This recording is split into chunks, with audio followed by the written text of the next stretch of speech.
నమస్కారం. భక్తి టీవీ ప్రేక్షకులకు ఉగాది శుభాకాంక్షలు. షడ్రుచుల సమ్మేళనమే ఈ ఉగాది పచ్చడి. అయితే ఉగాది పచ్చడిలో ఉండే తీపు, పులుపు, కారం, చేదు ఇవన్నీ ఎలాగో మన జీవితంలో ఉండే కష్టసుఖాలు, ఆనందం, బాధలు అన్నీ అలాగే. మరి మన జీవితానికి ఉగాది పచ్చడికి ఉన్న సంబంధం ఏంటి? అసలు ఉగాది పర్వదినం పరమార్థం ఏంటి? ఇలాంటి విషయాలపై భక్తి టీవీ ప్రత్యేక చర్చా కార్యక్రమాన్ని చేపట్టింది. మరి ఈ చర్చలో నలుగురు ప్రముఖులు పాల్గొన్నారు. ముందుగా అతిథులను పరిచయం చేసుకుందాం. ప్రముఖ సాహితీవేత్త అయిన ముదిగొండ శివప్రసాద్ గారు, నమస్కారం అండి. నమస్కారం అమ్మా. అదేవిధంగా ప్రముఖ జ్యోతిష్కులు సిబివి సుబ్రహ్మణ్యం గారు, నమస్కారం అండి. అదేవిధంగా ఆధ్యాత్మికవేత్త సన్నిధానం లక్ష్మీ విశ్వనాథ్ గారు, నమస్కారం అండి. అదేవిధంగా ఆధ్యాత్మిక రచయిత భాస్కర్ యోగి గారు, నమస్కారం అండి. నమస్కారం. ముందుగా శివప్రసాద్ గారు, అసలు ఉగాది అనేది మన జీవితంలో ఎంతటి ప్రాముఖ్యాన్ని కలిగి ఉందంటారు? భక్తి టీవీ ప్రేక్షకులకు ఉగాది శుభాకాంక్షలు. ఉగాది అంటే ఏమిటి? ఉగాది పర్వదినం నాడు మనం అనుసరించవలసినటువంటి ఆచార వ్యవహారములు ఏమిటి? వీటిని గురించి తెలుసుకోవడానికి ముందుగా అసలు ఉగాది ఎప్పుడు వస్తుందో ముందు తెలుసుకోవాలి. ఎందుకు వస్తుందో కూడా తెలుసుకోవాలి. మనందరికీ అనూచానంగా సంప్రదాయంగా తెలిసినటువంటి విషయం ఏమిటంటే చైత్ర శుద్ధ పాడ్యమి నాడు ఉగాది వస్తుంది అన్నటువంటిది అందరికీ సామాన్యంగా తెలిసిన విషయమే. అయితే చైత్ర శుద్ధ పాడ్యమి నాడే ఉగాది ఎందుకు వస్తున్నది అని మళ్ళీ తార్కికంగా ఒక ప్రశ్న వేసుకోవాలి. ఈ భూమి తన చుట్టూ తాను ఇలా తిరగడానికి 24 గంటలు పడుతుంది. సూర్యుని చుట్టూ ఒక్కసారి తిరిగి మళ్ళీ యథాస్థానానికి రావడానికి ఒక 12 నెలల కాలం పడుతుంది. అంటే స్థూలంగా ఇది 24 గంటలు అయితే అది 365 రోజులు, కొంచెం అటు ఇటుగా పడుతుంది. ఈ రెండూ కాకుండా భూమికి మరొక పరిభ్రమణం ఉన్నది. ఇది ఎవరికీ తెలియదు. ఎందుకు తెలియదంటే అది 26,000 సంవత్సరాలకు ఒకసారి ఆ పరిభ్రమణం పూర్తి అవుతుంది. ఇది విషవచ్చలనం అంటారు. ఈ విషవచ్చలనం వల్ల వచ్చే పరిణామం ఏమిటంటే ధ్రువస్థానాలు మారిపోతూ ఉంటాయి. ఈ విధంగా ఈ భూమి యొక్క పరిభ్రమణాన్ని అనుసరించి చైత్రమాసంలో పూర్ణిమ ఎప్పుడైతే ఉంటుందో దాన్ని దృష్టిలో పెట్టుకొని చైత్రశుద్ధ పాడ్యమి నుంచి మనం చాంద్రమానం, అంటే మనం అంటే ఎవరు? ఆంధ్రప్రదేశ్, తెలంగాణ, కర్ణాటక, మహారాష్ట్ర ఈ ప్రాంతాలలో ఉగాది చైత్రశుద్ధ పాడ్యమి నుంచి ఎందుకు ప్రారంభిస్తున్నారంటే దీనికి ప్రధానమైనటువంటి కారణం ఏమిటంటే మనది చాంద్రమానం కాబట్టి. ఇలా కాకుండా కొంతమందికి సౌరమానం, కొంతమందికి బార్హస్పత్యమానం, ఇలా రకరకాలుగా ఉన్నాయి. అందువల్ల చైత్రశుద్ధ పాడ్యమి నుంచి ప్రారంభించేటటువంటి దాన్ని ఉగాది, ఉగము అంటే యుగము అని తర్వాత వచ్చింది. అంటే నక్షత్రమునకు సంబంధించినటువంటిది, నక్షత్ర పరిణామానికి సంబంధించినది అన్నటువంటి విషయాన్ని మనం దృష్టిలో ఉంచుకొని ఉగాదిని మొట్టమొదటి పర్వదినంగా, అంటే వసంత ఋతువులో వచ్చేటటువంటి మొదటి పర్వదినంగా మనం ఉగాదిని భావిస్తున్నామమ్మా. సుబ్రహ్మణ్యం గారు, నిజంగానే ఉగాది అనగానే అందరూ కూడా ముందుగా జ్యోతిష్యాన్ని చెప్పించుకుని ఈ సంవత్సరం మాకు ఎలా ఉంది అనే ఉత్సుకతో ఉంటుంటారు కదా. సో ఈ ఉగాది సంవత్సరం ఎలా ఉండబోతోందంటారు అన్ని రాశుల వారికైనా? మేషరాశి వారికి గురుడు అనుకూలమైన ఫలితాలను ఇస్తున్నాడు. దానివలన గౌరవము, అభివృద్ధి బాగుంటాయి. తర్వాత కూడా శత్రువులు ఉన్నవారు కొంత ఇబ్బంది పెట్టే ప్రయత్నం చేస్తారు, కానీ వారు పూర్తిగా సఫలము కాలేరు. కారణం వీరిలోని కృషిశీలత పెరిగి ఆ విజయాలను సాధిస్తారు. తద్వారా మేషరాశి వారికి ఈ సంవత్సరం అనుకూలమైనదిగానే భావన చేయాలి గురు ప్రభావంతో. అయితే శని ప్రభావం జనవరి 26 వరకు అష్టమ రాశిలో ఉన్న అది సువర్ణమూర్తిగా ఉన్నందువలన ఎక్కువ బాధించకపోవచ్చును. అయినప్పటికీ అష్టమ శని అనేటువంటిది వ్యక్తికి అపార్థాలనివ్వడం, అలాగే అప్పిస్తే తిరిగి రాకపోవడం, ఒకందుకు ఖర్చు పెట్టదలుచుకుంటే మరొందుకు ఖర్చు అయిపోతూ ఉండడం, ఇలాంటి సమస్యలు ఉంటాయి. కాబట్టి తక్కువగా మాట్లాడడం, ప్రతి శనివారం ఒక 1/2 కేజీ నల్ల నువ్వులతో శివునకు పూజ చేసి వాటిని ఆవులకు పెట్టడం. కొందరికి ఆవులు దగ్గరలో ఉండవు, అటువంటి వాళ్ళు కనీసం బెల్లంతో కలిపి దాన్ని ఏ చిమ్మిలిగానో చేసి చీమలకు వేయడం, ఇలాంటి కార్యక్రమాల ద్వారా వారు ఈ అష్టమ శని యొక్క దోషాన్ని అధిగమించి ఉత్సాహంగా ముందుకు వెళ్ళగలుగుతారు. ఇక వృషభ రాశి వారు గురుని యొక్క సంచారం ఆగస్టు 11 తరువాత వచ్చేటువంటిది ఎక్కువ బాగుంటుంది. ఈ లోపల సామాన్యంగా ఉంటుంది. శని యొక్క సంచారం జనవరి 26 వరకు బాగుంటుంది. తరువాత అష్టమ శని దోషం ఆరంభమవుతుంది.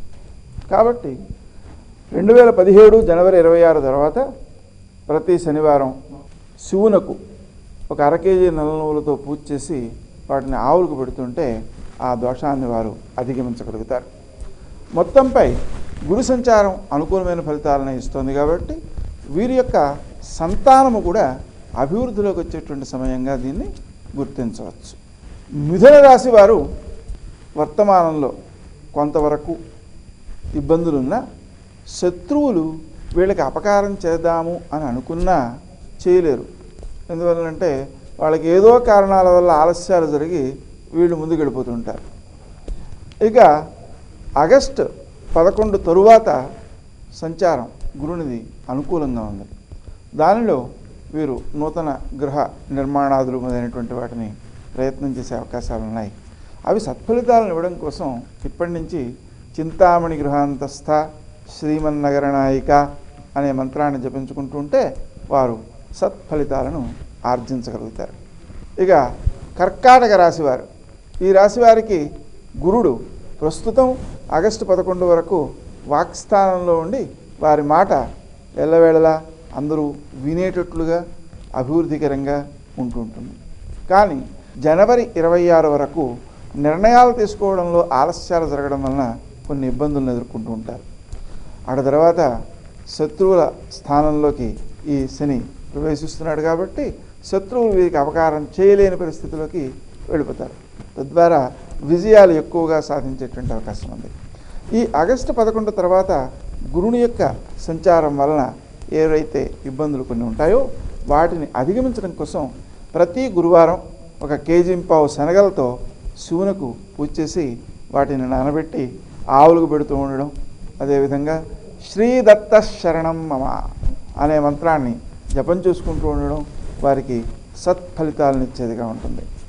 ఇక సింహరాశి వారు, వీరి యొక్క గ్రహ సంచారంలో గురుడు ఇతరుల కోసం తాము శ్రమపడేటువంటి స్థితిలో గౌరవాన్ని పెంపొందించేవాడుగాను, సత్ప్రవర్తన ద్వారా చుట్టూ ఉండేటువంటి వ్యక్తులు ఈయన్ని గుర్తించేటట్లుగాను అభివృద్ధి బాగుంటుంది.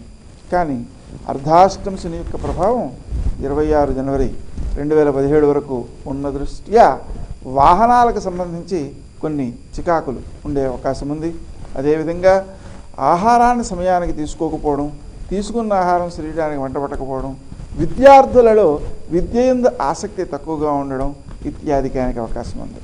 ఆ కారణంగా విద్యార్థులు శ్రీ హయగ్రీవాయ నమః అనే మంత్రాన్ని ప్రతిరోజు జపించుకోవడం, అదేవిధంగా తల్లిదండ్రులు కూడా వారి నిమిత్తం తాము చూసి పెడుతూ ఉండడం, అలాగే పరీక్షలు రాసేటువంటి సందర్భంలో ఆ 3 గంటలు శ్రీ హయగ్రీవాయ నమః అనే స్మరణ చేయడం అది ఉత్తమ సత్ఫలితాలను ఇచ్చేటువంటిదిగా ఉంటుంటుంది. ఇక కన్యా రాశి వారు ప్రస్తుతము దాన ధర్మాలు అధికంగా చేయడం వల్ల వారు మంచి అభివృద్ధిలో ఉండే అవకాశాలు ఉన్నాయి. ఈ ఆగస్టు 11 తరువాత ఆ గురు సంచారం వలన ఏ పని చేసినా ఇతరుల కోసం చేయాలే తప్ప తమ కోసం చేస్తుంటే అది కొంతవరకు సత్ఫలితాలను ఇవ్వకుండా ఉండే పరిస్థితులు ఉన్నాయి. అందుకని శ్రీదత్త శరణం మమ అనే మంత్రాన్ని బాగా జపించుకుంటూ ఉంటే అనుకూలమైన సత్ఫలితాలు సిద్ధిస్తాయి. విశేషించి ఈ రాశి వారికి ఈ జనవరి 26 వరకు శని సంచారం కూడా చాలా ఉత్తమ ఫలితాలను ఇచ్చేదిగా ఉంది. ఆ తర్వాత అర్ధాష్టమ శని ప్రవేశిస్తూ ఉన్న దృష్ట్యా వారు శివునకు 1 కేజీ నల్ల నువ్వులతో పూజ చేసి ఆవులకు పెట్టేటువంటి చర్యను చేపట్టడం వలన సత్ఫలితాలను సాధించగలుగుతారు. ఓకే అండి, ఇంకా తులారాశి నుంచి మిగిలిన రాశుల వివరాలు తర్వాత తెలుసుకుందాం మనం. ఒక లక్ష్మి గారు, మామూలుగా ఉగాది అనగానే మనకి ముందుగా ఉగాది పచ్చడి గుర్తొస్తుంది. ఎవరికైనా చిన్నపిల్లల నుంచి పెద్దవాళ్ళ వరకు ఉగాది అర్థం తెలిసినా తెలియకపోయినా ఉగాది పచ్చడి ముందుగా రుచి చూస్తుంటారు కదా. సో ఆ ఉగాదిలో ఉన్న షడ్రుచుల సమ్మేళనం మన జీవితానికి ఉన్న సంబంధం ఎటువంటిది అంటారు? యుగస్య ఆది ఉగాది అని అర్థం అన్నమాట. ఈ ఉగాది రోజున మనకు ముఖ్యంగా గుర్తుకొచ్చే విషయాలు 2 విషయాలు. ఒకటి ఉగాది పచ్చడి, తర్వాత రెండోది పంచాంగ శ్రవణం. ఉగాది పచ్చడి షడ్రుచుల సమ్మేళనం, 6 ఋతువులు 6 రుచులు. మనకి సుఖదుఖాలు సమంగా ఉంటాయని చెప్పేసి ఈ ఉగాది పచ్చడి మనకి చెప్తుంది. యద్వర్షాదౌ నింబసుమం శర్కరామ్ర ఘృతైర్యుతం భక్షితం పూర్వయామే స్యాత్ తద్వర్షం సౌఖ్యదాయకం. ఈ మంత్రాన్ని మనం చెప్పుకుంటూ తీసుకోవాలంటే ఈ షడ్రుచుల్ని మనం తీసుకుంటున్నాం.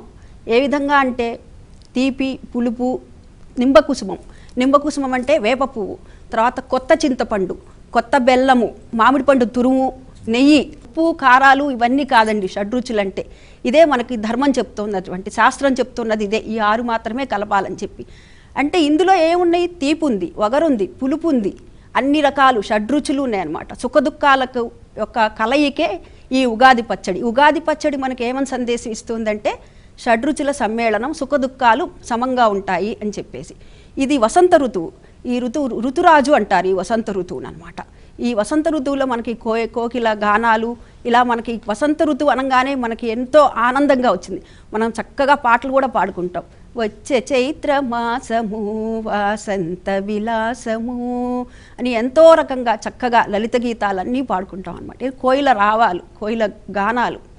అది ఆ తర్వాత ఈ రోజున ఉగాది పచ్చడి తీసుకోవటంలో, తర్వాత మామిడి తోరణాలను కట్టుకోవటం, తైల అభ్యంగన స్నానం అంటే శ్రీ మహాలక్ష్మి ఈ రోజున తైలంలో రూపంలో ఉంటుందని చెప్పేసి మనకి తెలుస్తుంది. ఈ తైల అభ్యంగన స్నానము, ఆ తర్వాత కొత్త బట్టలు ధరించటము, ఆ తర్వాత అందరికీ శుభాకాంక్షలు చెప్పుకోవటము, ఈ ఉగాది పచ్చడి స్వీకరించడం. ఈ ఉగాది పచ్చడి ఎలాగంటే పలహారాదులు తీసుకున్న తర్వాత కాదండి, పరగడుపునే తీసుకోవాలి ఈ ఉగాది పచ్చడిని. అది ఉగాది పచ్చడి మనకిచ్చే సందేశం ఏంటంటే కష్టసుఖాల సమ్మేళనమే ఈ జీవితము అని చెప్తోంది మనకి ఉగాది పచ్చడి. ఇక భాస్కర్ యోగి గారు, నిజంగా ఉగాది అనేది వసంతకాలం తర్వాత వస్తుంది కదా, సో ఈ ఉగాది యొక్క పరమార్థం ఏంటి, అసలు ఎన్నేళ్ళ నుంచి ఈ సంప్రదాయం అనేది మనకి కొనసాగుతుందంటారు? ఈరోజు బ్రహ్మ సృష్టిని మొట్టమొదటిసారిగా సృష్టించడం జరిగిందట. చైత్రశుద్ధ పాడ్యమి నాడు సృష్టికర్త మొట్టమొదటిసారిగా ఈ సృష్టిలోకి జీవతత్వాన్ని వెదజల్లడం జరిగింది. అంతేకాకుండా చారిత్రకమైనటువంటి కారణాలు మనం చూసినట్టయితే, ఒక విక్రమాదిత్యుడు తన యొక్క విజయ పరంపరను ఇక్కడి నుంచి మొదలుపెట్టినట్టుగా, ఒక శాలివాహనుడు తన యొక్క విజయ పరంపరను ఇక్కడి నుంచి మొదలుపెట్టినట్టుగా, ఆ తర్వాత శ్రీరామచంద్రుడు అరణ్యవాసాన్ని పూర్తి చేసుకొని తిరుగు ప్రయాణం కూడా ఇదే రోజు మొదలైనట్టుగా మనకు. అంటే ప్రకృతికి, ఖగోళానికి, సమాజానికి ముడిపడి ఉన్నటువంటి ఒక అద్భుతమైనటువంటి పర్వాల్లో ఉగాది చాలా ప్రాశస్త్యమైనటువంటిది అనుకున్నాం. అంటే అటు ఖగోళ విజ్ఞానంలో జరిగేటటువంటి మార్పులన్నీ కూడా ఈ చైత్రశుద్ధ పాడ్యమి నాడు ప్రారంభమవుతాయి. ప్రకృతిలో జరిగేటటువంటి మార్పులన్నీ కూడా ఉగాది పండుగ రోజు ప్రారంభమవుతాయి. అట్లానే సమాజంలో మనుషుల మధ్యలో ఒక రకమైనటువంటి సూర్యోద్భవ వాతావరణాన్ని, ఆహ్లాదకరమైనటువంటి వాతావరణాన్ని నిర్మించడానికి ఈ పండుగ తోడ్పడుతుంది. ఇందాక సోదరి చెప్పారు, ఉగాది పచ్చడి చేసిన తర్వాత ఆ పచ్చడిలో నెయ్యితోటి అభిఘారం చేసుకోవాలనేటటువంటిది ఉంది. అంటే ఆ షడ్రుచులతో పాటుగా నెయ్యిని కూడా కలపాలి అని. ఆ అందులో ఉండేటటువంటిది ఏంటంటే, దాంట్లో ఉండేటటువంటి తీపి, చేదు, 2 రకాలైనటువంటి గుణాలు మానవుల యొక్క జీవితాల్లో కష్టాలకు, సుఖాలకు ప్రతీకలుగా కనిపిస్తాయి. ఆ కష్ట సుఖాల చుట్టుముట్టు ఎప్పుడైతే నెయ్యి పడుతుందో, అంటే ఆ వస్తువుల చుట్టూ నెయ్యి పడుతుందో, ఈ కష్టసుఖాల్లో నీవు ఉన్నప్పటికీ దేనికి కూడా అంటకుండా నువ్వు జీవించడం నేర్చుకో అనేటటువంటి ఒక సామాజికమైనటువంటి సందేశం మనకు ఆ ఉగాది పచ్చడి ఇస్తుంది. ఇక ముదిగొండ శివప్రసాద్ గారు, నిజంగానే ఉగాది పచ్చడి వెనుక కానీ ఉగాది పండుగలో ఉన్న ఆయుర్వేద ప్రత్యేకతలు ఏంటి?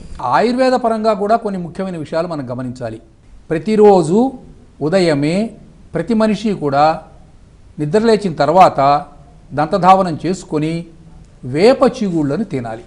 అయ్యా, ఇది సాధ్యమయ్యే పని కాదండి గురువు గారు, మీరేదో చెప్పి వెళ్తారు, మీరు వేప చిగుళ్ళు తినమంటారు, వేపకాయలు తినమంటారు, కానీ ఇది ఎంతవరకు సాధ్యమవుతుంది అనంటే, పోనీ ఏడాదికి ఒక్కసారైనా సరే ఆ పల్లవములను భుజిస్తే దానివల్ల మీ శరీరంలో తత్వాలలో వాత, పిత్త, శ్లేష్మములు అన్నటువంటివి ఉంటాయి కదా, ఈ కఫం మొదలైనటువంటి గుణములను ఈ శారీరకంగా ఉండేటటువంటి సహజమైనటువంటి లక్షణముల్లో కొన్ని పరిణామాలు రావడానికి అవకాశం ఉంటుంది. కాబట్టి ఎవరైతే ప్రతిరోజు ఉదయం పూట వేప చిగుళ్ళు తింటారో, అదొక ఆహారంలో భాగంగా మార్చుకొని వాళ్ళకి అసలు మధుమేహమే రాదు.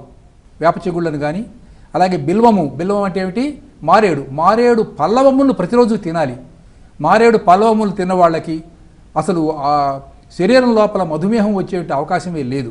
అందుకని మన వాళ్ళు ఏం చేశారంటే, ఉగాది యొక్క సౌందర్యం అంటే నూతన సంవత్సరం యొక్క సౌందర్యం మనకు హైదరాబాద్లోనో లేకపోతే విజయవాడలోనో చూస్తే మనకి ఇవాళ ఎందుకని అది ఏప్రిల్లోనో మేలోనో వస్తుంది, ఎండలు ఎక్కువ అయిపోతున్నాయి. వసంత మాసంలోని సౌందర్యం మనకి ఎక్కడ ఎక్కువగా కనపడుతుందంటే ఉత్తర భారతదేశంలో హిమాలయ పాదసానువులలో కాశ్మీరం వంటి ప్రాంతాలలో మనకు కనపడుతుంది అన్నమాట. అప్పుడు ఉగాది యొక్క సౌందర్యాన్ని మనం సంపూర్ణంగా చూడగలుగుతాం. ఇక ఉగాదికి సంబంధించినటువంటి కొన్ని విశేషాలలో తప్పనిసరిగా ఆ రోజు ప్రాచీనం అంటే మన పూర్వీకులు చేసినటువంటి వాటిల్లో ఉగాది పచ్చడి తినటం అందరికీ తెలిసినటువంటి విషయమే. ఉగాది పచ్చడితో పాటు ఆనాడు ధ్వజారోహణము అన్నటువంటిది ఒకటి చెప్పారు. అంటే ఆయా ప్రాంతముల లోపల ఇంటి మీద వాళ్ళ యొక్క అస్తిత్వాన్ని తెలిపేటటువంటి జెండాను ఎగురువేయాలి అన్నటువంటిది మనకు ధర్మసింధువు, నిర్ణయ సింధువు, వ్రతకల్పద్రోము మొదలైనటువంటి ఈ ఆయా గ్రంథాలలో చెప్పారు. జెండాను ఎగురవేయాలి, అలాగే అభ్యంగన స్నానం చేయాలి, అలాగే కొత్త బట్టలు కట్టుకోవాలి, అలాగే ఆ రోజున అందరికీ కూడా బీద బిక్కి మొదలైన వాళ్ళు ఉంటారు కదా, వాళ్లకు దాన ధర్మాలు అవి కూడా చేసి ఈ పండగను సామూహికమైనటువంటి ఉత్సవంగా చేసుకోవడం కోసం ఈ దేవాలయంలోనూ మరి పల్లెటూళ్ళు ఉంటాయి అనుకోండి, రసమండలు ఉంటాయి అక్కడ ఊరు మధ్యలో ఎక్కడో ఉంటుంది. అందరూ కలిసి కూర్చొని అక్కడ ఈ ప్రధానమైనటువంటి వ్యక్తులు ఎవరైతే ఉన్నారో, విద్వాంసులు ఎవరైతే ఉన్నారో వాళ్ళందరినీ పిలిచి వాళ్ళ ద్వారా ఈ పంచాంగం శ్రవణం వినిపించుకొని, పంచాంగాన్ని వినిపించుకొని దానివల్ల ఏం జరుగుతుంది, ఈ సంవత్సరం అంతా ఎలా ఉంటుంది, ఏ కార్తెలో వర్షాలు పడతాయి, ఎప్పుడు పడవు, శుభములు ఏమిటి, అశుభములు ఏమిటి, ఈ 12 నెలలలో రాబోయేటటువంటి ఆస్ట్రానమీ జ్యోతిష్ శాస్త్రం, అస్ట్రాలజీ, ఈ రెండింటికి కొంచెం తేడా ఉంది. ఒకటేమో ఫల విభాగం, ఒకటేమో సృష్టి సహజమైనటువంటి ఈ అంటే గ్రహ సంబంధమైనటువంటి వీటినన్నింటినీ కూడా కలిపినటువంటిది ఆనాడు వరాహమీరుడు కానివ్వండి, వరరుచి కానివ్వండి, ఇంకొకటి కానివ్వండి. అంటే పాశ్చాత్య దేశాల్లో కూడా లేదు అని నేను చెప్పటం లేదు, వాళ్ళకు కూడా ఈ విజ్ఞానం ఉన్నది. కానీ భారతదేశంలో వికసించినంత విజ్ఞానం ఋగ్వేద కాలం నుంచి మరి ఏ దేశంలోనూ ఇంత పరిపూర్ణంగా వికసించలేదు. కాబట్టి ఇదంతా సామాన్యులకు తెలిసేందుకు ఉగాది పర్వదినాన్ని ఉపయోగించుకుంటారమ్మా. ఇక సుబ్రహ్మణ్యం గారు, మనం ఇందాక తులారాశి దగ్గర ఆగాం కదా, సో తులారాశి అదేవిధంగా మిగిలిన రాశులకు సంబంధించి కూడా ఎలా ఉన్నాయండి భవిష్యత్ వర్తమానాలు? తులారాశి వారికి ప్రస్తుతం ఏలినాటి శని నడుస్తుంది. అది జనవరి 2017 26వ తారీఖు వరకు. వీరు మాట్లాడేటప్పుడు కొంచెం జాగ్రత్తగా మాట్లాడుతూ ఉండాలి. అయితే ఈ దోషాన్ని కొంతవరకు ఉపశమింపజేసేవాడుగా గురుడు ఆగస్టు 11 వరకు లాభస్థానంలో ఉండి కొంతవరకు మేలు చేస్తున్నాడు. ఆ తర్వాత అతను వ్యయంలోకి వెడుతున్నాడు. గురుడు వ్యయంలోకి వెళ్ళేవాడికి సంతానం యొక్క విద్య కోసము, వివాహం కోసము, గృహం కట్టుకుందామనో కొనుక్కుందామనో అనుకున్నవారు చింతామణి గృహాంతస్థ శ్రీమన్నగర నాయిక అనే మంత్రాన్ని రోజు గంట సేపు ఇప్పటి నుంచి చూసుకుంటూ ఉంటే అది సద్వినియోగం అయ్యేటువంటి అవకాశం ఉంటుంది.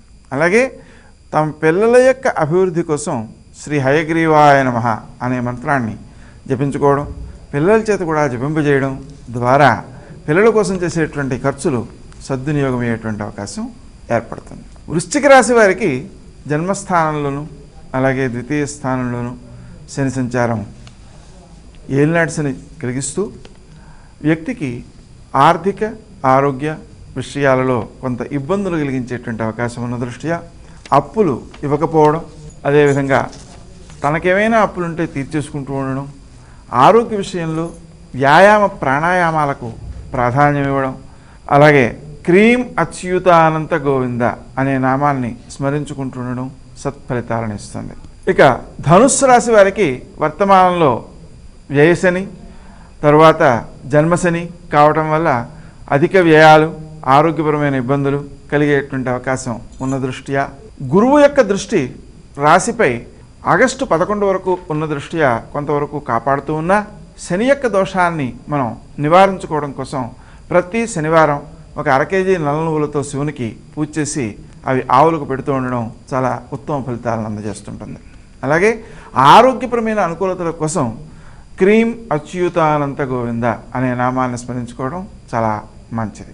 మకర రాశి వారికి వర్తమానంలో అష్టమ గురుడు కొంతవరకు ఇబ్బందిని కలిగించిన, అధిక వ్యయాలు, అనవసరం వ్యయాలు చేసినా వచ్చేటువంటి ఆగస్టు 11 తర్వాత భాగ్యశనిగా ఉండి మకరాన్ని దర్శిస్తున్న దృష్ట్యా ఉత్తమమైన ఫలితాలు సిద్ధిస్తాయి.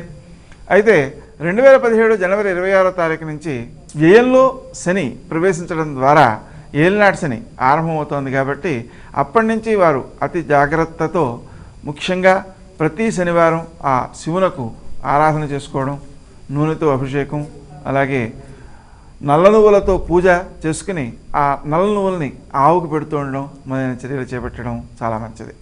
ఇక కుంభరాశి వారికి గురుని యొక్క దృష్టి అనుకూలమైన ఫలితాలను ఇచ్చేదిగా ఉంది. శని యొక్క స్థితి కూడా అనుకూలమైన ఫలితాలను ఇచ్చేదిగా ఉంది.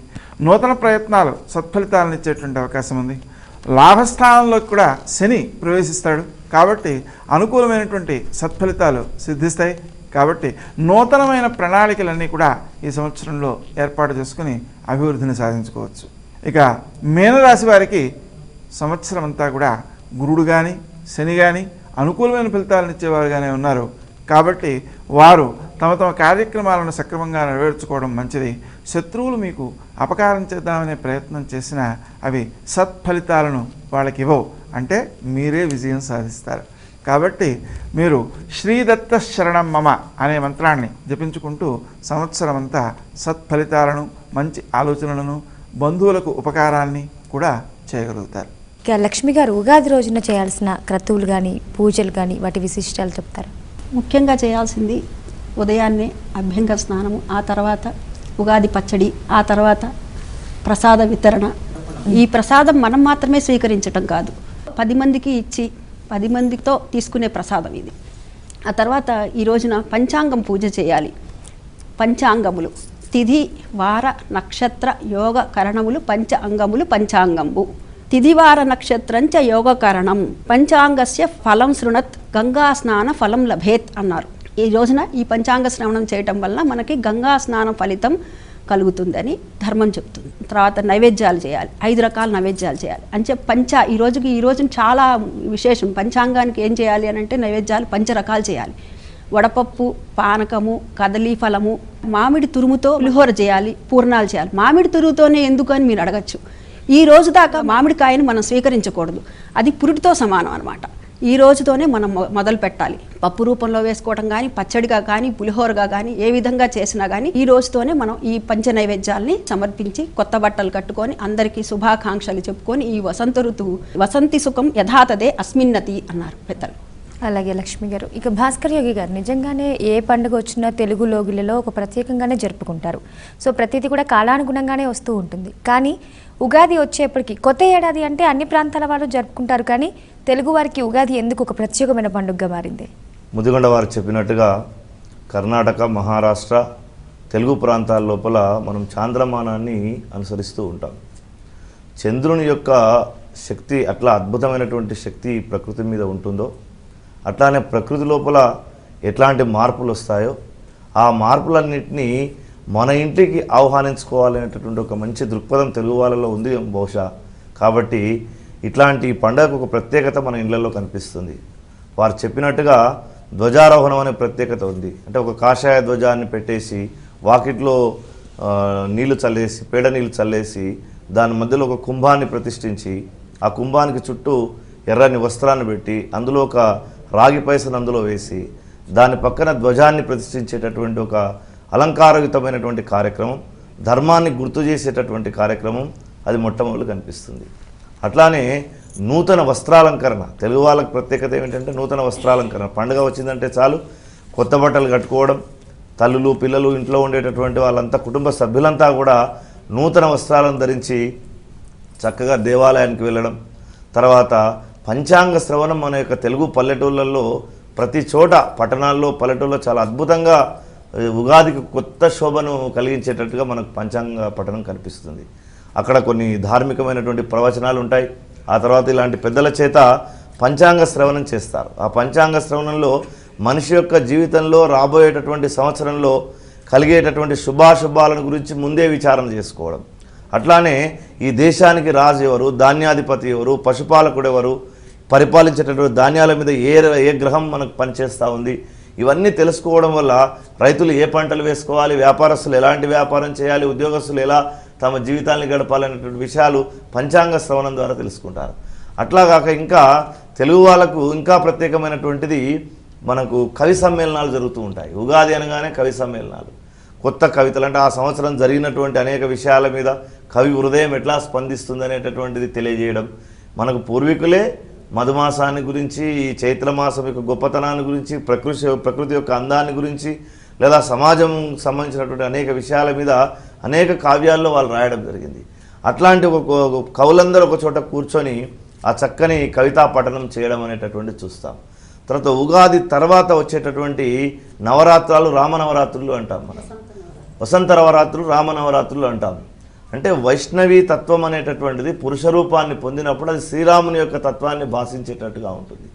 ఆ రోజు నుంచే రామాయణం యొక్క పారాయణం చేయడం, రామాయణానికి సంబంధించినటువంటి విషయాలు తెలుసుకోవడం, ఇవన్నీ కూడా తెలుగు లోగిళ్ళ లోపల చాలా ప్రత్యేకంగా నడిచేటటువంటి విషయాలు. అంతేకాక ఉగాది రోజు తెలుగు వాళ్ళకి ఇంకా ప్రత్యేకత ఏమిటంటే చలివేంద్రాలు ఏర్పాటు చేసేటటువంటి సంస్కారం మనకున్నది. అంటే ఉగాది తర్వాత విపరీతమైనటువంటి ఎండలు ముదిరిపోతాయి. ఎండలు ముదిరిన తర్వాత ప్రజలంతా దాహంతో బాధపడతారు కాబట్టి ఎక్కడికక్కడ చలివేంద్రాలను ఏర్పాటు చేయడం, అది చేయలేనటువంటి వాళ్ళు కుండను తీసుకొచ్చి ఇతరులకు దానం చేయడం అనేటటువంటిది కూడా మన తెలుగు ప్రాంతంలో ప్రత్యేకమైనటువంటి విషయంగా. ముదిగొండ గారు, ఈ ఉగాది సాహిత్యంలో కొన్ని అద్భుత ఘట్టాలను ఆవిష్కరిస్తారా? ఉగాది నాడు ఈ ఉత్సవాలు చేసుకుంటున్నప్పుడు వసంత నవరాత్రాలు ఆ రోజునే మొదలు పెడతారమ్మా. ఇవి 9 రోజులు. ఇలాగ మనకు నవరాత్రాలు మొత్తం సంవత్సరంలో 3 సార్లు నవరాత్రాలు వస్తాయి. మొదటిసారి వచ్చే నవరాత్రాలని వసంత నవరాత్రాలు అంటాం, రెండవసారి వచ్చే నవరాత్రాలని గణేశ నవరాత్రాలు అంటాం, మూడవసారి వచ్చే నవరాత్రాలను శరన్ నవరాత్రాలు అంటాం. ఇలా అనడానికి కారణం ఆ ఋతువులే. వసంత ఋతువు, గణేశ ఋతువు అదేమో భాద్రపద మాసం, అదేమో శరద్ ఋతువులో వస్తుంది శరన్ నవరాత్రాలు. వసంత నవరాత్రాలలో మనం ఏం చేస్తామంటే ప్రధానంగా కుంభదానంతో పాటు నాకు తెలిసిన విషయాలు చెప్తున్నాను. నేను చాలా చిన్నపిల్లవాడిగా ఉన్నప్పుడు కూడా ఈ పందిళ్ళు అవి పెద్దగా వేసి శ్రీరామనవమి పందిళ్ళు 9 రోజులు కూడా ఈ హరికథలు కానివ్వండి, లేకపోతే ప్రవచన కార్యక్రమాలు కానీ ఇవన్నీ జరుపుతూ శ్రీరామనవమి కళ్యాణంతో ముగుస్తుంది అనుకోండి.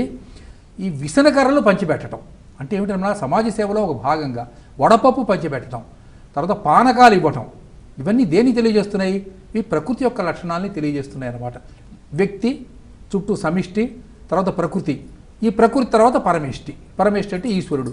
ఈ ప్రకృతితో ఈ వ్యక్తి సమిష్టి కూడా తాదాత్మ్యం చెందిపోతూ ఉన్నారు. ఈ విషయాన్ని మనకి పండగలన్నీ కూడా గుర్తు చేస్తున్నాయి.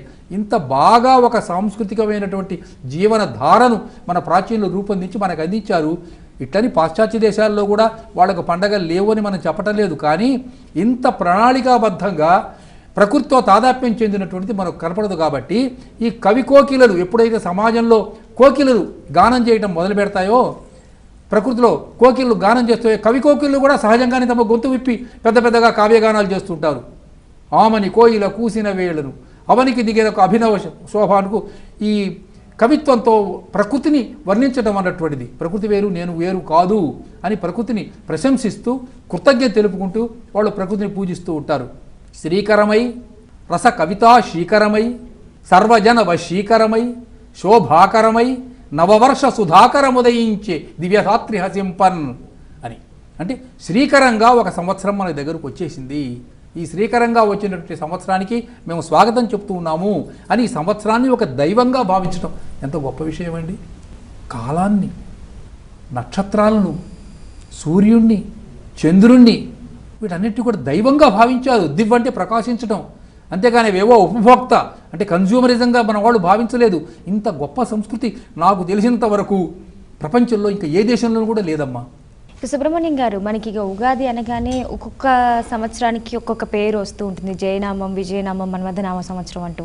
సో ఈ పేర్లు అనేవి వాటి వెనక ఉన్న అంతరం ఏంటి? ఈసారి వచ్చిన ఉగాది నామం ఏంటి? దీన్ని దుర్ముఖ నామ సంవత్సరం. దీనిలో మనకు ఒక క్రమత గోచరిస్తుంది. మనకు 60 సంవత్సరాలు అవి.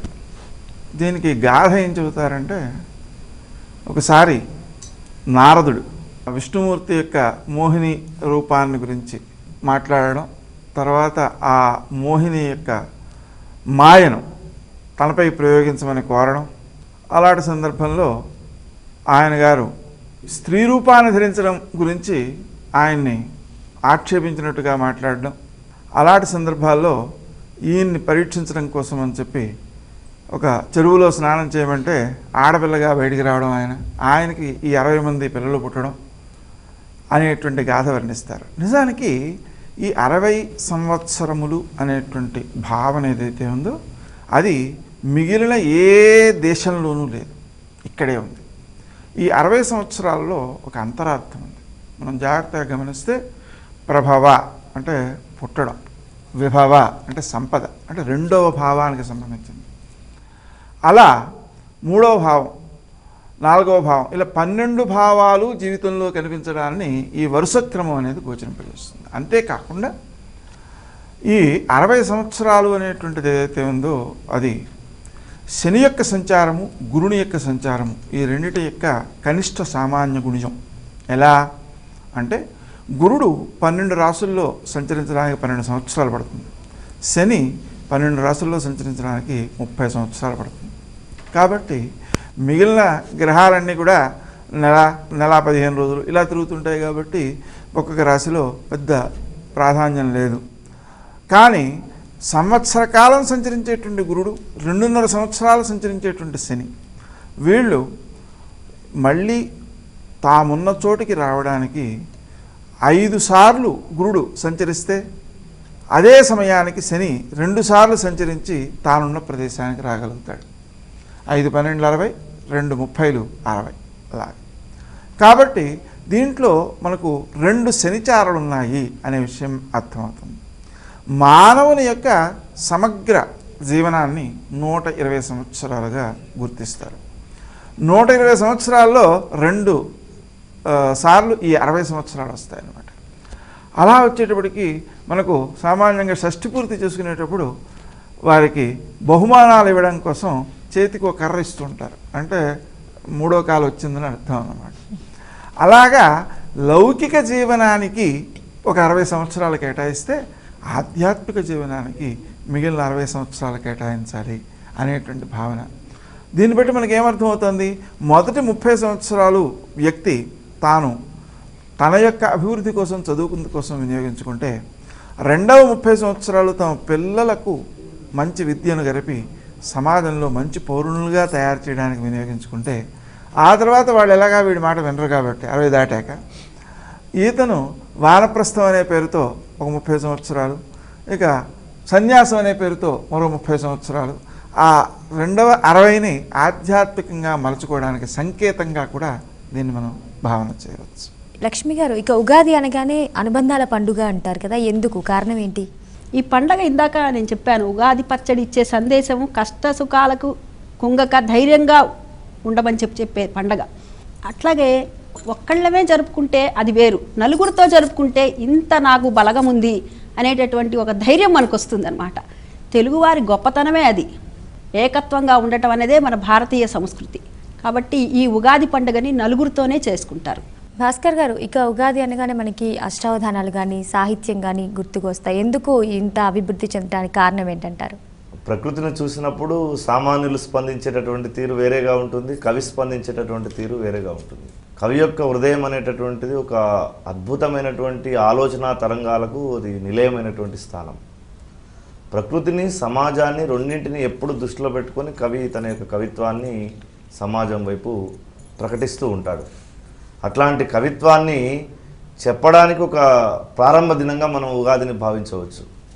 అట్లే తెలుగు వాళ్ళకు ప్రత్యేకమైనటువంటి అవధానాలు జరపడం అనేటటువంటిది చాలా విశేషమైనటువంటి కార్యక్రమం.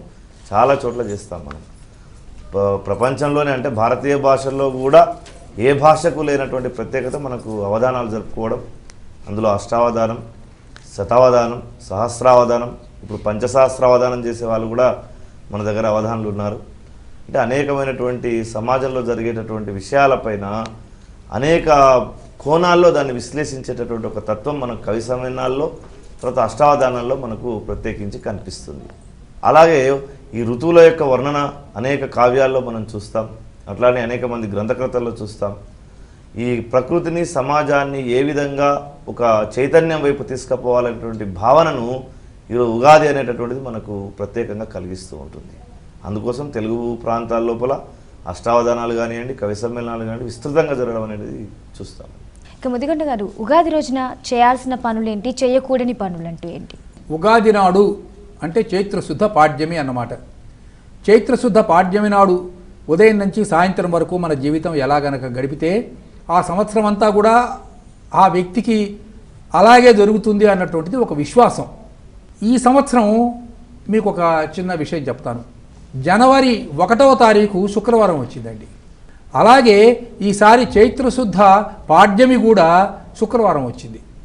అంటే రెండు కూడా శుక్రవారం రావడం వల్ల శుక్రునికి చాలా ప్రాధాన్యం ఏర్పడింది. శుక్రునికి ప్రాధాన్యం ఏర్పడితే ఏమిటి అని, అతను పేరుకు రాక్షస గురువే అయినప్పటికీ కూడా ఇతడు కళాత్మకంగా, అంటే ముఖ్యంగా కళాకారులకు, కవులకు, వైణికులకు ఇలా ఉంటారు చూడండి, లలిత కళ్ళు, ఇవి అభివృద్ధి చేసే లక్షణాలు ఈ శుక్రుడికి ఉన్నాయి. కాబట్టి వీళ్ళు మాత్రం క్షేమంగా ఉంటారు.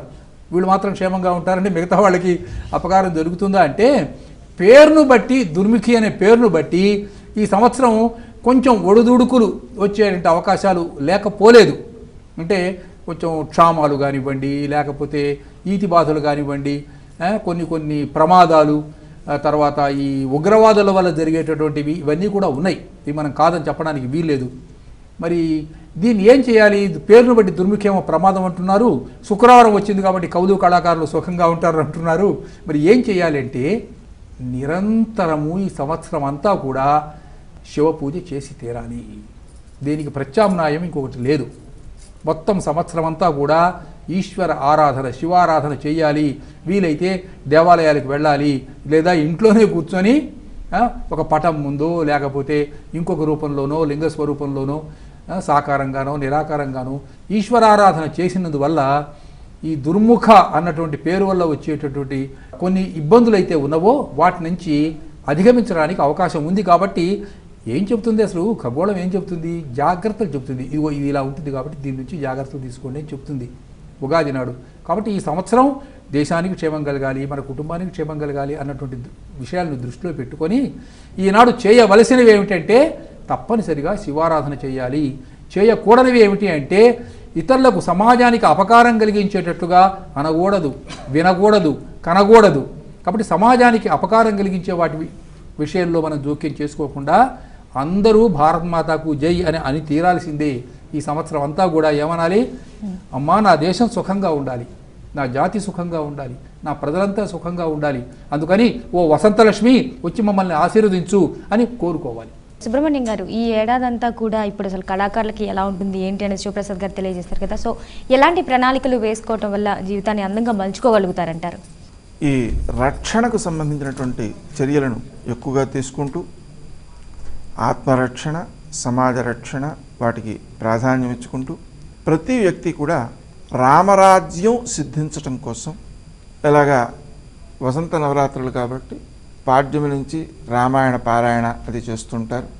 అయితే మొత్తం అందరూ రామాయణ పారాయణ చేయలేకపోయినా బాల రామాయణం అని ఒకటి ఉంటుంది. అంటే రామాయణంలో మొదటి సర్గ అనమాట. దీన్ని నారదుడు వాల్మీకి ఉపదేశం చేశాడు. ఆ ఒక సర్గైనా పారాయణ ప్రతిరోజు చేస్తూ ఉంటే రామరాజ్యం వెలసిల్లి సజ్జనులకు రక్షణ లభిస్తుంది అని భావించాలి. లక్ష్మి గారు, ఇక ఈ ఉగాది రోజున ఎలాంటి పనులు చేయటం వల్ల వాళ్ళు ఆనందమయంగా ఉంటారంటారు? ఈ రోజున అన్ని మంచి కార్యాలే చేయాలి, అన్ని మంచి మాటలు మాట్లాడాలి, దాన ధర్మాలు చేయాలి, 10 మందికి మంచి చేసే పని చేయాలి. ఇందాక నేను చెప్పినట్టుగా ఈ చలివేంద్రాల్ని, ఈ ప్రపాదానం అంటారు, ఇలాంటి చలివేంద్రాలు ఈ ఒక్కరోజు కాదండి, ఇది 4 మాసాలు నిర్విఘ్నంగా జరపాలి. దీనివల్ల ఎవరు సంతోషిస్తారు అంటే పితృదేవతలు సంతోషిస్తారు. ఆ తర్వాత ఇంకోటి, ఈ ఉగాది ఇప్పుడు మనం చైత్రశుద్ధ పాడ్యమి నాడు జరుపుకుంటున్నాం. ఇప్పుడు ఈ వచ్చేది ఈ ఉగాది దుర్ముఖి నామ సంవత్సరం, ఈ 30వ అనమాట. 60లో ఇది 30వది. ప్రభవతో మొదలై అక్షయతో ఆగుతుంది. 1956లో వచ్చింది, ఇప్పుడు 2016లో వస్తుంది, మళ్ళీ 2076లో వస్తుంది. ఇక అన్ని 4 యుగాల్లో కూడా యుగాది ఎలా జరిగిందంటే, ఇప్పుడు మనం చాంద్రమానం ప్రకారంగా జరుపుకుంటాం యుగాలుగా. కృతయుగంలో కార్తీక శుద్ధ అష్టమి తిథి నాడు జరిగింది. త్రేతాయుగంలో వైశాఖ శుద్ధ తదియ నాడు ఉగాది జరిగింది. దానినే మనం అక్షయ తదిగా నేడు జరుపుకుంటున్నాం అనమాట. ఇక మాఘ బహుళ అమావాస్య నాడు ద్వాపర యుగాది. చివరిగా కలియుగంలో చైత్రశుద్ధ పాడ్యమి తిథిన మనం ఈ రోజున ఈ ఉగాదిని జరుపుకుంటున్నాం. ఓకే లక్ష్మి గారు, ఇక భాస్కర్ గారు మీరు కూడా క్లుప్తంగా చెప్పండి. మన ఈ ఉగాది అనేది దుర్ముఖి నామ సంవత్సరం అనేది అందరి జీవితాల్లో ఆనందంగా నిలబడడానికి ఎలాంటి పనులు చేపట్టాలంటారు? ఇవాళ దేశం వారు చెప్పినట్టుగా అనేక సంక్షోభాలతోటి, అనేక ఇబ్బందులతోటి, రకరకాల పరిస్థితులతోటి మనం చూస్తూ ఉన్నాం. మరి దేశంలో అనేక రకాలైనటువంటి కులాల వాళ్ళు, మతాల వాళ్ళు జీవిస్తూ ఉన్నారు. అందరూ కూడా ఈ దేశం యొక్క క్షేమ, సౌభాగ్య, అభివృద్ధి కోసం పాటుపడేటటువంటి విషయాలకు ప్రాధాన్యతనివ్వాలి. ఈ దేశం ముందుకు తీసుకుపోవడానికి కావలసినటువంటి శక్తిని ఆ భగవంతుడు మనకు ఇవ్వాలనేటటువంటిది కోరుకోవాలి. సమాజంలో వ్యక్తిగతమైనటువంటి లేదా కులపరమైనటువంటి చీలికలు తెచ్చి ఈ సమాజాన్ని చిన్నాభిన్నం చేయకుండా ఈ దేశాన్ని ఈ భారతమాతను కాపాడేటటువంటి ఆత్మస్థైర్యాన్ని పరమాత్మ మనకు అనుగ్రహించాలని మనం అంతా ఇవాళ కోరుకోవాల్సినటువంటి అవసరం ఉంది. అంతేకాకుండా విదేశీ శక్తులు ఈ దేశం లోపల చొరబడి చేస్తున్నటువంటి బీభత్సాన్ని విధ్వంసాన్ని అరికట్టడం కోసం ఇవాళ భారతీయ దేశంలో ఉన్నటువంటి ప్రతి పౌరుడు నడుము కట్టి పరమాత్మ యొక్క తత్వాన్ని ఎట్లా మనము స్వీకరించి ఆనందాన్ని పొందుతామో అట్లానే ఈ దేశం యొక్క మనస్తత్వాలను కూడా గ్రహించి అందరి హృదయాలను పరమ పవిత్రంగా చేసి ఆనందంగా ఉంచేటట్టు భగవంతుని ప్రార్థన చేసి మనమంతా ఒక్కటే అనేటటువంటి ఒక నినాదాన్ని ఈ ప్రపంచానికి మనం ఇచ్చినట్టయితే భారతదేశం ఎప్పుడూ చెప్పుకునేటటువంటి విశ్వగురువుగా ఏదైతే ముద్ర మనకుందో ఆ ముద్రను నిలబెట్టుకోగలుగుతాం. ప్రపంచ పటం పైన మన యొక్క గొప్పతనాన్ని చాటగలుగుతాం. మన యొక్క ఔన్నత్యాన్ని, మన సంస్కృతి యొక్క ప్రాచీనతను, సనాతన ధర్మం యొక్క దివ్యతత్వాన్ని ఈ సృష్టికి అందించినటువంటి వ్యక్తులుగా మనం చరిత్రలో మిగిలిపోతాం. ఒకవేళ ఆనందాన్ని, అభివృద్ధిని మనం వదిలిపెట్టినట్టయితే ఈ దేశం మళ్ళీ వెనుకకు పోయేటటువంటి పరిస్థితులు ఉన్నాయి. కాబట్టి దేశంలో ఉండేటటువంటి ప్రజలంతా ఈ నవ వసంతం మన హృదయాలకంతా, మన అభివృద్ధికంతా కొత్త వసంతంగా మారాలని చెప్పేసి మనమంతా కోరుకుందాం. రైట్. భాస్కర్ యోగి గారు, అదేవిధంగా లక్ష్మి గారు, అదేవిధంగా సుబ్రహ్మణ్యం గారు, ముదిగొండ శివప్రసాద్ గారు ఉగాది పర్వదినాన్ని యొక్క విశిష్టతని, అదేవిధంగా ఎలా జరుపుకోవాలి, ఎలాంటి పనులు చేపట్టాలనేది చాలా చక్కగా వివరించారండి. ధన్యవాదాలండి. ధన్యవాదాలండి. చూశారుగా ఉగాది పర్వదినాన ఎలాంటి పనులు చేపట్టాలి, అదేవిధంగా ఉగాది పర్వదినం యొక్క ఆంతర్యం ఏంటి అనేది ప్రముఖులు, పెద్దలు, ఆధ్యాత్మికవేత్తలు చాలా చక్కగా వివరించారు కదా. మరి ఈ ఉగాది మీ జీవితాల్లోనూ సుఖ సంతోషాలు నింపాలని మనస్ఫూర్తిగా కోరుకుంటూ మరోసారి దుర్ముఖి నవ సంవత్సర ఉగాది శుభాకాంక్షలు తెలియజేస్తూ ఇది వాటి భక్తి టీవీ ప్రత్యేక కార్యక్రమం. మరో చర్చా కార్యక్రమంతో మళ్ళీ కలుసుకుందాం. అంతవరకు సెలవు. నమస్కారం.